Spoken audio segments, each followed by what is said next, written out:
Gujarat Titans pacer south Africa star Kagiso Rabada IPL 2025 నుండి అర్ధాంతరంగా వెళ్ళిపోయిన సంగతి తెలిసిందే.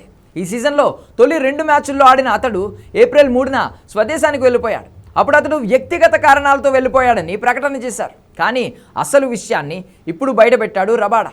డోపింగ్ కారణంగా తాను ఐపీఎల్ సీజన్ను మధ్యలో విడినట్లు తెలిపాడు. నిషేధిత ఉత్ప్రేరకం వాడినందుకు గాను క్రికెట్ దక్షిణాఫ్రికా తనపై తాత్కాలిక నిషేధం విధించినట్లు పేర్కొన్నాడు. ప్రస్తుతం తాను ప్రొవిజనల్ సస్పెన్షన్లో ఉన్నట్లు, త్వరలోనే తిరిగి క్రికెట్ ఆడేందుకు ఎదురు చూస్తున్నట్లు వెల్లడించాడు. కాగా రబాడాను గుజరాత్ టైటాన్స్ వేలంలో 10.75 కోట్లకు కొనుగోలు చేసింది. అయితే ప్రస్తుతం అతడు భారత్కు తిరిగి వచ్చాడని సమాచారం అందింది. జనవరి, ఫిబ్రవరి నెలలో నిర్వహించిన దక్షిణాఫ్రికా T20 లీగ్ సమయంలో రబాడాపై టెస్టులు నిర్వహించారు. అందులోనే అతడు డోపీగా తేలాడు.